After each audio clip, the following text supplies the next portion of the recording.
Perfect. All right.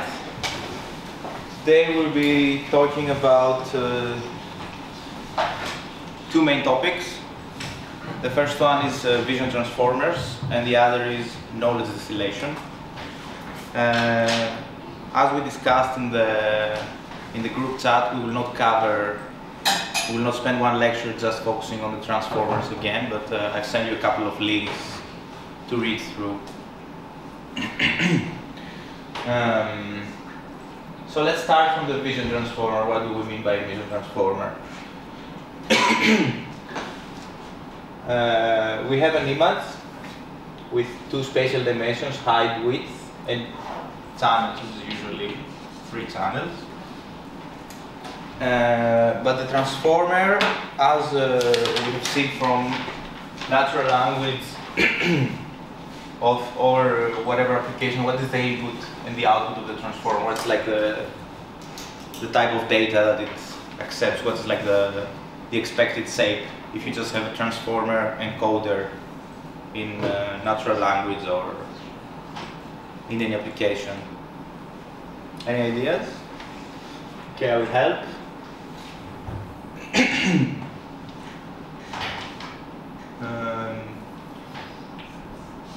So we have tokens, which is basically the elements of the sequence. Okay, also the batch size, but we will not pay attention, we will ignore it for now. Everything is independent, everything has happened for any image on the batch in the same way. And we have this D model dimension. And then based on the heads, this D model is split for each head for the computation in each attention head will have typically D model divided by the number of heads.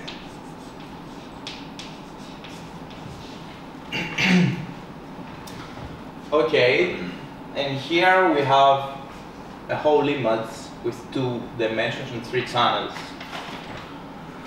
Let's draw.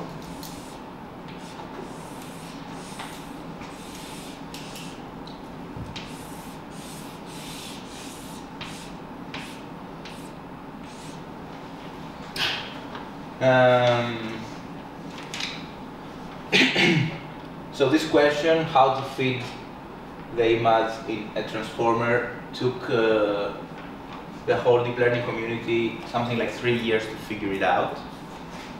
Even though the answer is really intuitive once you know the answer. So the simplest case would be to take each pixel independently, so the 3 values, and treat it as a token. However,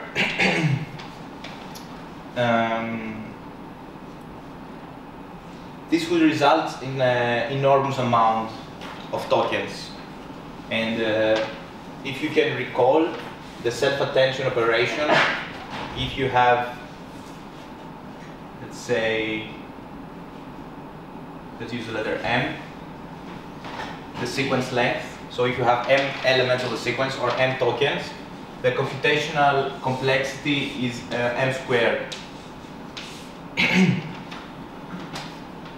So it's impossible with the hardware to process each pixel independently as a sequence.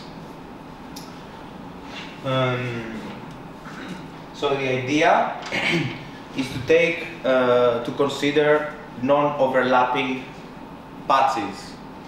So we take a patch.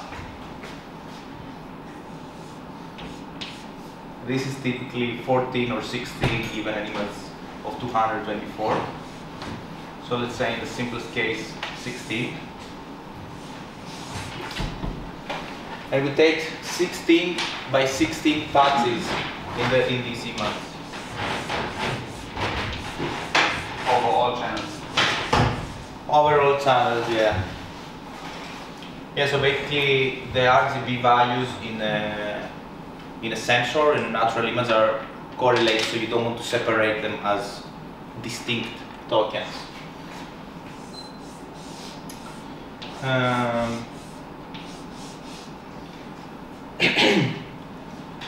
So if we have these dimensions of height, width, and 3 channels, how many tokens will it result?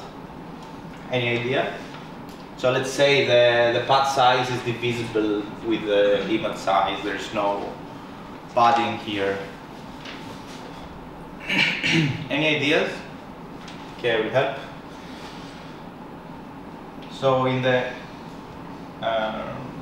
width dimension, we have width divided by path size, and then this divided by path size. So this would result in whatever height times width divided by square. So these are, this is, we use the letter M, sorry. Say M, the elements of the sequence. So basically M here is the same as here. So we have as many tokens as the height times width divided by path size squared. Is that clear? We take these non-overlapping paths again. Okay, so we found the answer to M. So let's say, what is the model now? Can you say again, do you calculate one token out of the 3 channel values? Yeah, so basically this is 16 times 16, so path size times 3. So this will become a vector, if you like, which basically answers to the following question that let's say D, not the model yet, is P squared times C. In general, this 16 by 16 by 3 is in general P squared by C. So this is still a lot. So if you do this multiplication, this is 256 times 3 is like 700. So D something. is just the dimension of a patch. Sorry? So D is just the dimension of a single patch. Yeah, so let's say we just take these non-overlapping paths and then we just flatten everything. So basically, this dimension is still too much for a model. So we have another, let's say, parameter or a layer to reduce these dimensions to whatever size we want. So far we just control with the path size. We will discuss the role of the path size for different applications and transformers. But we still another way to control exactly the input. So let's say if this is 760 something, whatever, and I just want to use like a small dimension like 256. What is the answer? You just take a linear layer. So basically, you take these non-overlapping paths, you more intuitively you just flatten them as, you treat them as a vector, and you just apply a linear layer on top. So then you have this projection, let's say. Yes? Are we losing like local information there because we take this non-overlapping patches? Up to this step, it's exactly the same information. So the way you... But through this downscaling using... Yes, with a linear layer, but it's like a trainable, you know, linear weight matrix. So let's say you kind of learn this projection, but yeah, in the random initialization, of course, you lose some information. So basically, from D to D model, it's just a linear layer that controls this contribution. And then basically, each token is a projected paths of all these non-overlapping paths. So the question is, have we seen something like this before? And the answer is yes. So basically, if you think about it, this is the whole process, but once you have tokens times the model, then it's just a transformer. You just add positional encodings, positional embeddings, and you pass them in the self-attention layers. So the question is, have we seen this pattern of patches and then projection?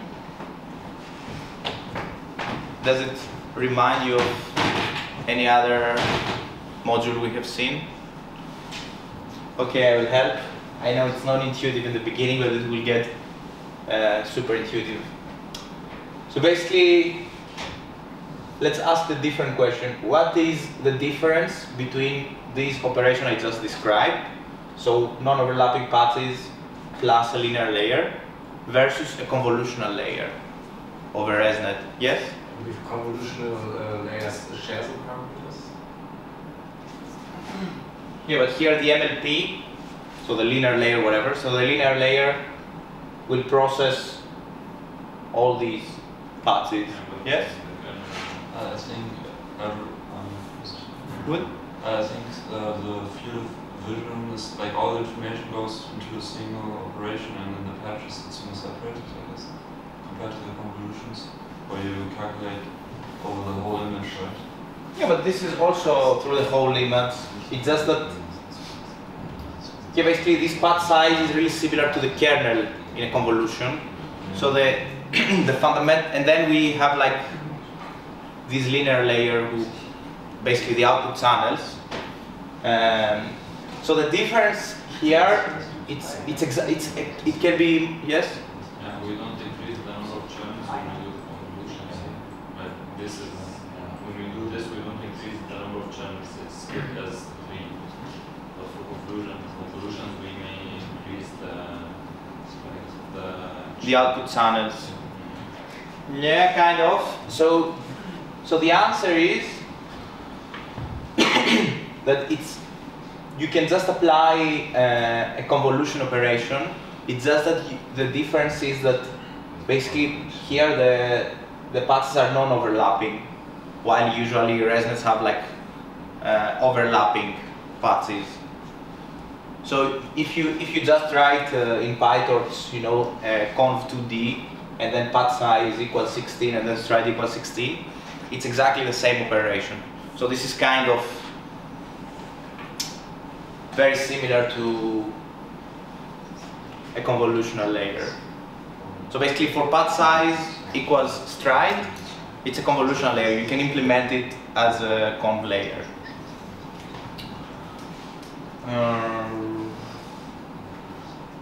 Okay, but then again, when you compare to these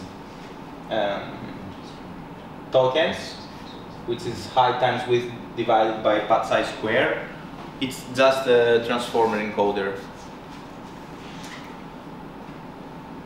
Yeah, and of course you need similar to Bern, you need this classification token. So basically, I haven't talked about the output, but the input and the output of the transformer is the same. So the output is always tokens times the model. But you have one downstream task. So you usually add just one more token that refers, it's like a trainable, you know, vector, and it refers to the output of which we will use for classification. Yes? Didn't you say that you use a linear layer to reduce the dimensions? Yes, the linear layer reduces from D to D model. But then afterwards you can just add one more token with dimension D model afterwards. Yes? Why don't we use like a pooling layer, for example, instead of the linear, like the linear? Because you lose information is what the other students said, that instead of just losing information, you kind of learn this trainable projection, which is basically a convolutional layer with non-overlapping patches. Any other question? All right. Yeah, and then you just take the output of the classification token, and then you can run an MLP, like 2 linear layers with a non-linear activation, and then project to your classes. So if you have like 10 classes, 100 classes, whatever. So the first question is, what is the role of path size? Can somebody have some initial idea how path size indicates? So first, let's consider the complexity. So M, the token, the sequence length determines the complexity here. So you see that if we halve the path size, the complexity is increased. It's not just increased, it's increased to the square. So if we use like half of the path size, we have 4 times more computational complexity. So it's a really sensitive parameter regarding the hardware, the available resources that you have. Okay. So the transformer learns some correlations, at least the self-attention layer, some correlations between the tokens. And here the tokens are projected paths. So basically, we control the degree to which we want to learn different correlations between the paths. What does that mean in practice? Usually for semantic segmentation or object detection, you really care about more fine-grained details between the paths, so a small path size makes more sense. So you want to model small interactions, still global interactions, but with more fine-grained information that can be captured in with a small path size, but then you have a lot of complexity. While in Nikolas classification, you don't get, it's not so sensitive to this path size parameter. So you can think of it like like the path size determines the number of puzzles where you have to combine them. So this all-to-all self-attention operation combines all these paths together. So it's like smaller path size, more complex puzzle to solve. Alright, so they just applied these chains.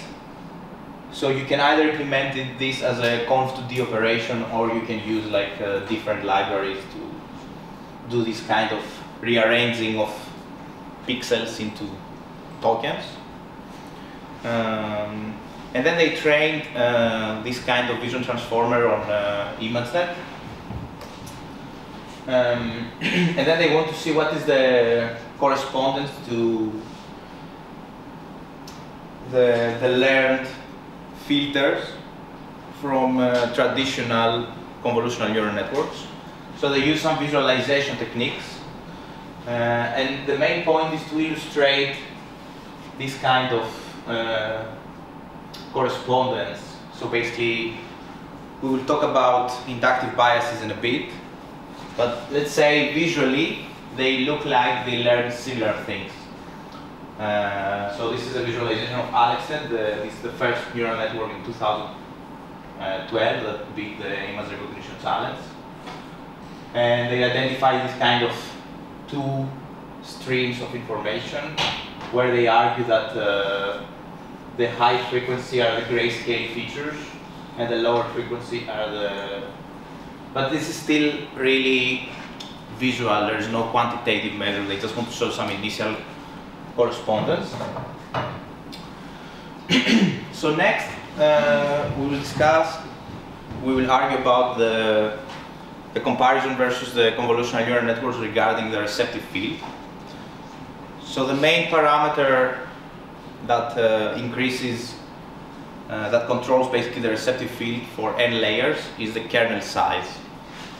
So here we just have the path size in the first layer, and then we have all-to-all interactions that are learned, global interactions.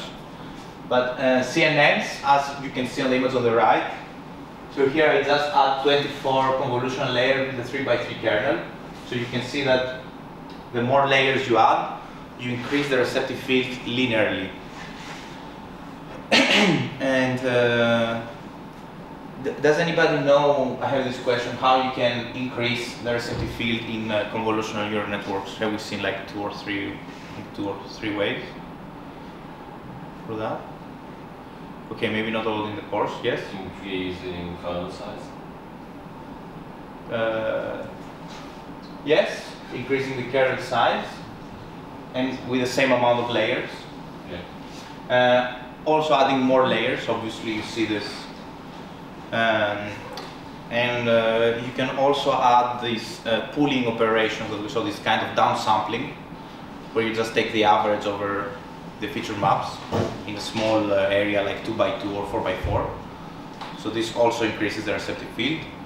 And there is another technique which is called dilated convolution, but we will not talk about it, just if you want to think of ways to increase the receptive field in a CNN.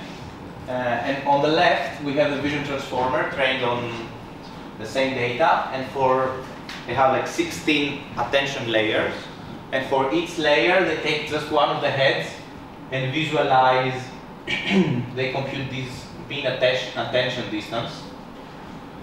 So they compute how many pixels far apart does it see.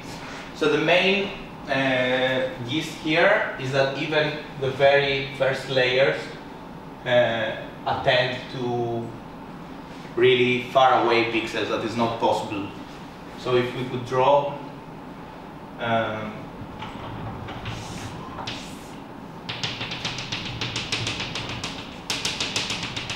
so this is the area where it's significantly different from CNNs. This is what they want to emphasize. Okay, now it's time to talk about the inductive bias. What is the inductive bias? Let's start from convolutional neural networks. Any idea? Yes? I think CNN always assume that there's like local meaning in the image. Mm-hmm. Local in over which, say, dimensions of the image? Or it's hard to find a proper formulation for this. No, I just want to emphasize that it's over which of these three dimensions? Over height and width. Yes, which is basically where the sliding happens. Yes. So if you had like a 3D image, you would have like a third dimension. So this would be the depth, not like a 3D image. So I just want to emphasize that it's not just for natural images, it's for any type of images. So basically any type of grid structured data where pixels or information that is structured nearby on the input data on the grid probably can be grouped together, we can map them in the same, let's say, output. Okay, so we have this locality idea. Something else? Do you have to add something?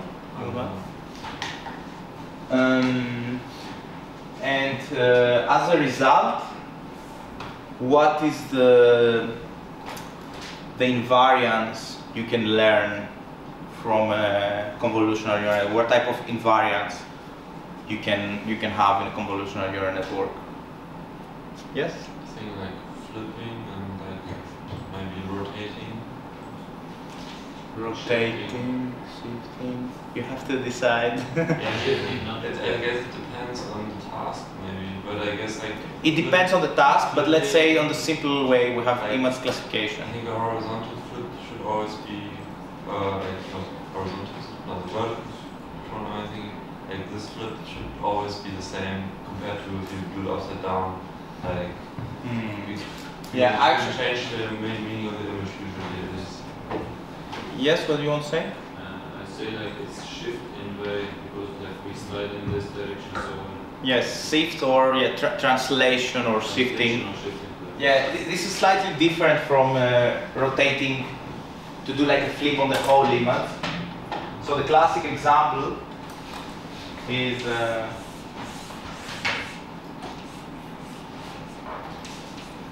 so this is the object I will not draw something, but this is the CNN.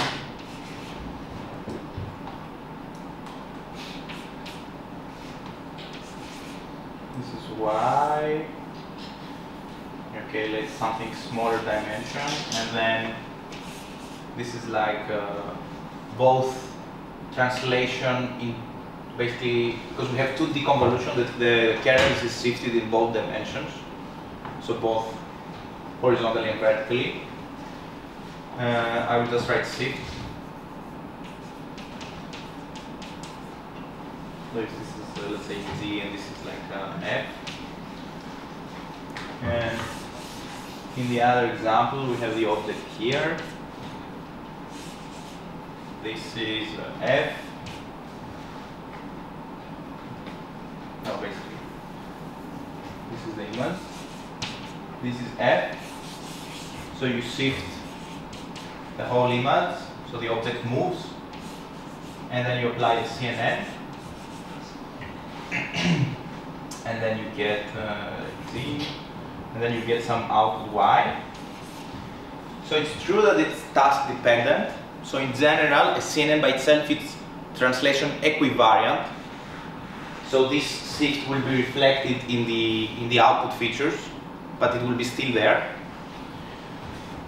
So the CNN by itself is translation equivariant. But if your downstream task is image classification, all these features will be processed from the same layer, from the same linear layer. So in the end it becomes related to image classification, it becomes translation invariant, not equivariant. While if you want to do segmentation, it becomes translation equivariant. So it's also task dependent, that's true. Okay. So does the transformer or the vision transformer in general have an inductive bias? Yes? I'm not sure if the answer is yes or no, but I guess the assumption is now that the information the patches can also relate to each other, that are not local, very next to each other. So maybe there's less inductive bias because it could learn local relationships and also relationships that are further apart. Mm-hmm. So it definitely has an inductive bias, but it's, as you said, less strong than the convolutional neural networks. So first, since the first layer is exactly the same as a convolutional layer, the initial step by itself introduces this inductive bias, given that the path size, so the path size determines in which dimension of patches will learn this information, but then all the tokens will communicate at each layer, even from the first layer, all the tokens, so all the path projection will communicate with each other. So in this respect, it's still global. So there are global path-based representations that will be learned even from the first layer. Do we agree on that? Okay. So we discussed about CNNs. So we discussed that it's less related to this locality and in general like image-specific inductive biases, but there still are.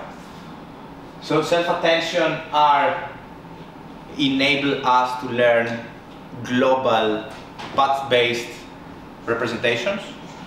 However,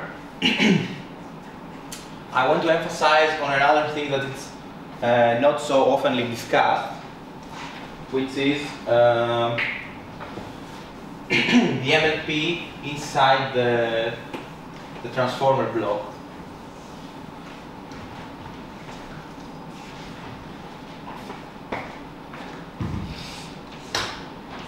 So you have M tokens, D model,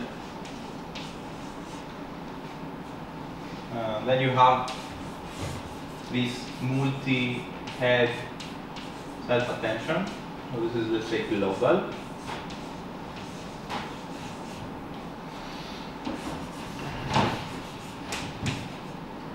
D model, whatever.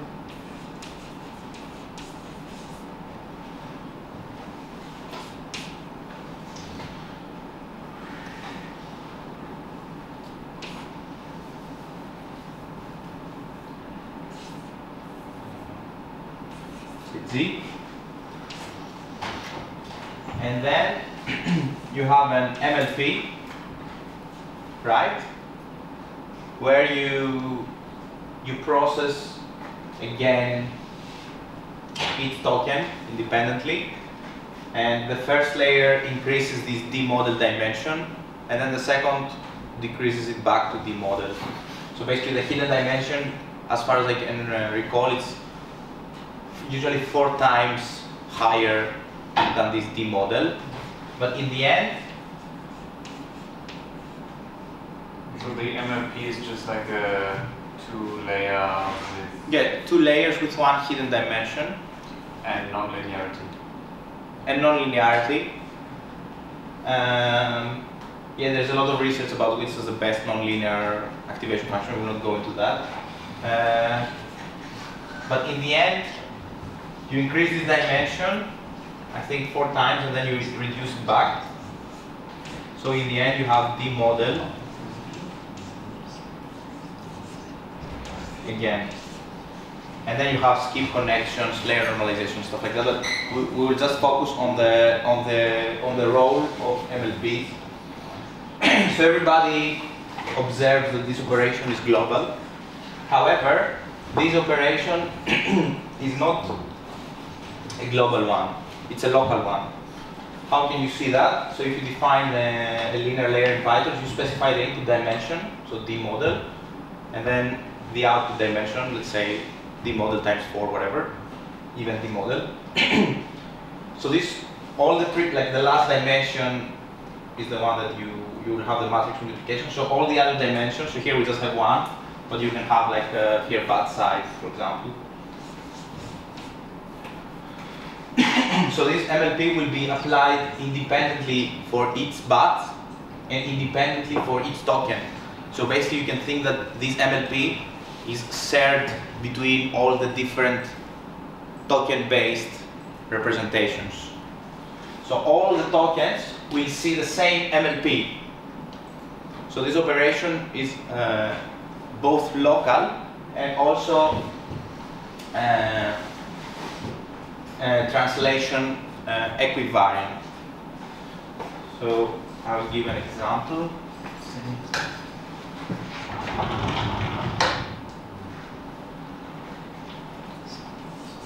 Z1, Z2, Z3. So these are just 3 of the tokens with the same D model dimension.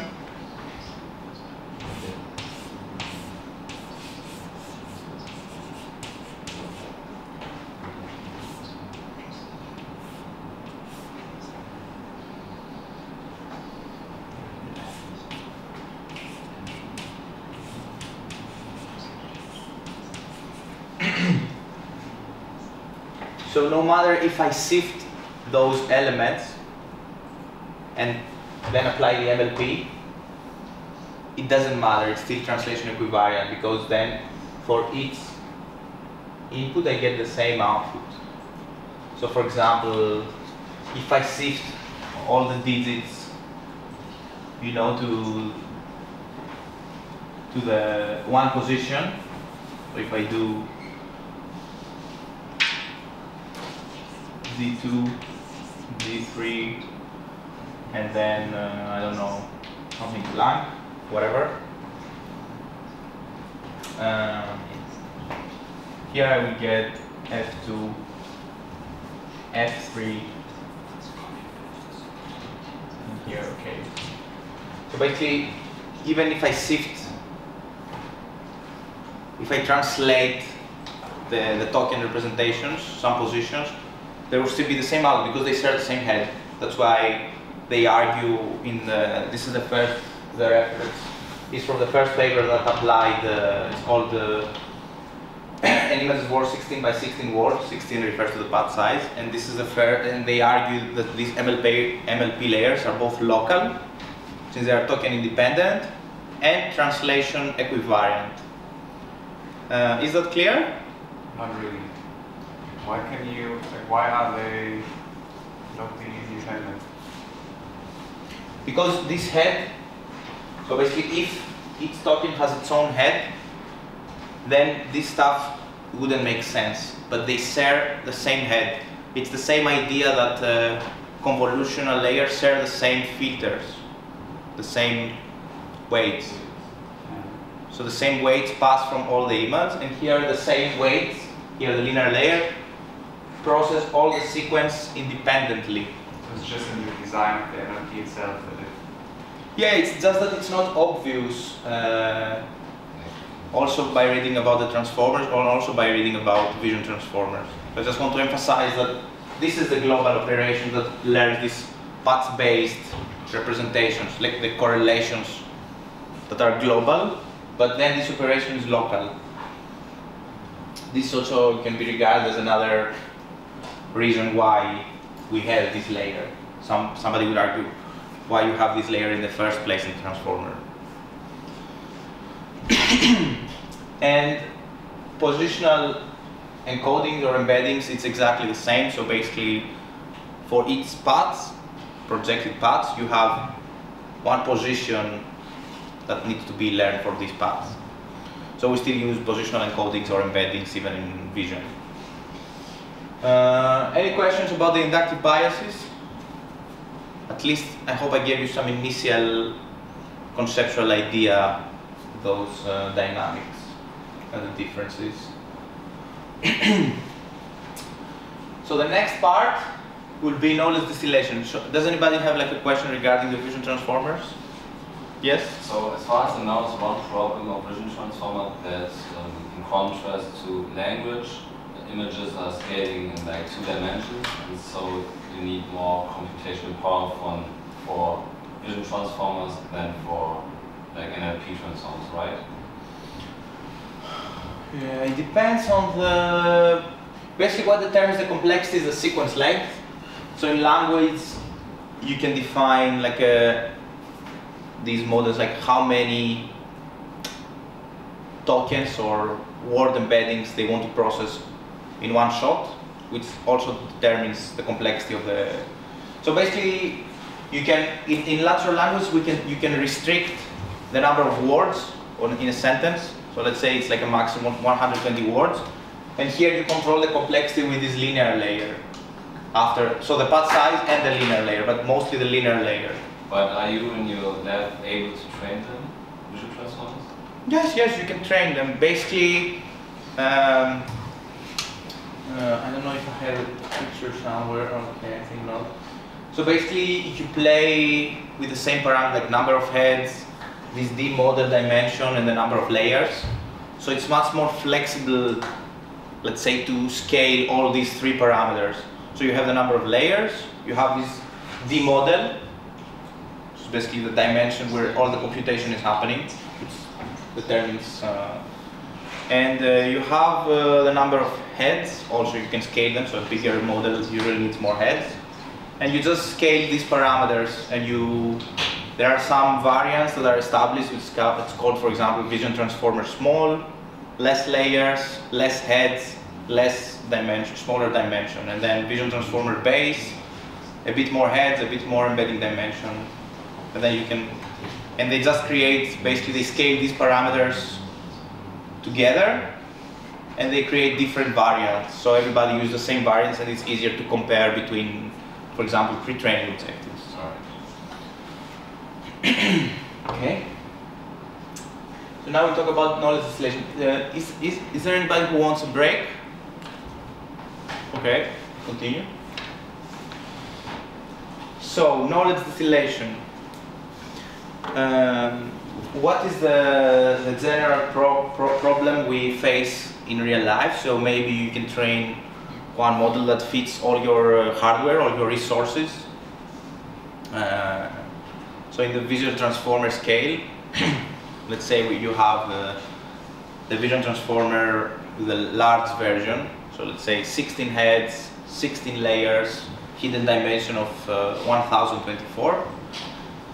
And then you want to both deploy some model, both for a large number of users, which means inference needs to be extremely fast, and also with more strict requirements. So let's say during inference you can only have 1 GB of memory, for example, in Okay, not a mobile phone, but yeah, a mobile phone has sometimes some processors related to kind of a small GPU for this kind of activities, where you have like really limited memory, so you cannot use these models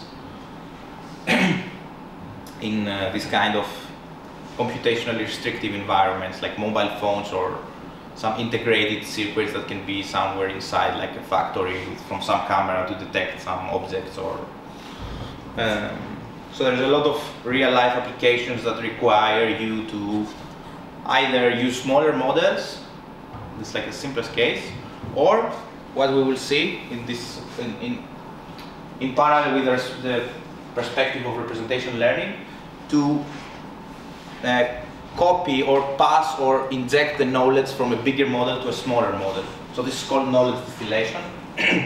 So we want to transfer the model either from one, and usually bigger, or ensemble of model, we'll talk about that. But the idea is we want to pass all the information to one and typically smaller model. Alright, how do we do that? Okay, first some applications, because some people asked about different applications. So far I talk about knowledge distillation with respect to model compression. So this is the example that I explained, where you have like this mobile GPU with really limited requirements. Another idea is that maybe you have some trained weights from self-supervised learning or supervised learning in one domain. So let's say some imaged weights, and you want to transfer this knowledge to a model that accepts other type of data, so it's like depth-based information. And the third is a very common technique. It's called ensemble. So ensemble of models, it means it's typically defined in the supervised case. And it's a very common strategy, for example, in machine learning or deep learning competition. So if you have ever used these platforms like Kaggle, so 99% of the users develops like a simple model with some convolutions, or depends on the image or vision transform, it doesn't matter. So they have some model, they have some data, and they train the same model on the same data with 10 different random initializations. So this is what is called ensemble of models. So by ensemble we mean exact same model, exact same hyperparameter set, different initialization, and then we aggregate basically the results like a weighted average of those results for the task. And this tends to work quite well. So this is like the third area about knowledge distillation. So the idea is that instead of having, for example, 10 different models to do inference, which requires 10 times the number of inference, so if you need 1 second for one model, in a real life application, then you need 10 seconds, which is maybe too much for some users. And knowledge distillation, like ensemble knowledge distillation, aims at injecting this information from different models in a single model.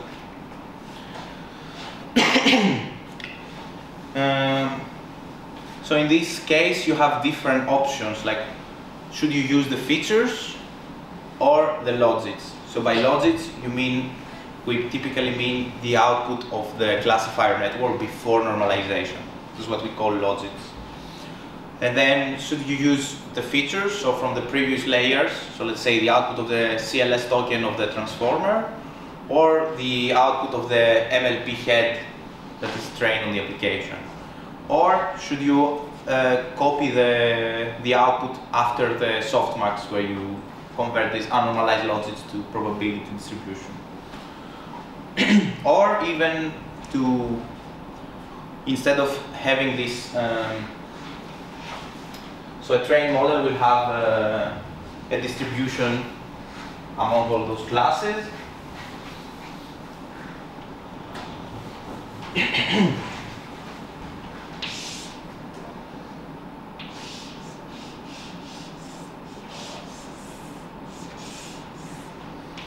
So should you just take this kind of soft target as an output, or should you just use the argmax similar to like a one-hot distribution that you would do in when you have like human annotated data? You just, if this is the class index 9, in the softmax, we just, in the cross entropy, we just post the index 9, which is basically one hot distribution where you have 100% probability in class with index 9.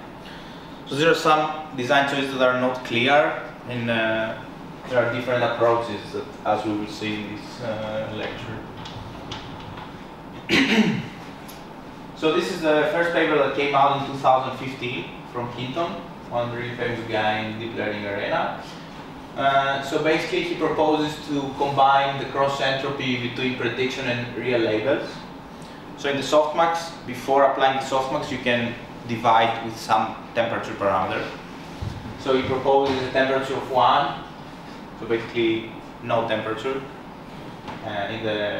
when using the real data, and then a higher temperature when using the soft targets from a bigger pre-trained network.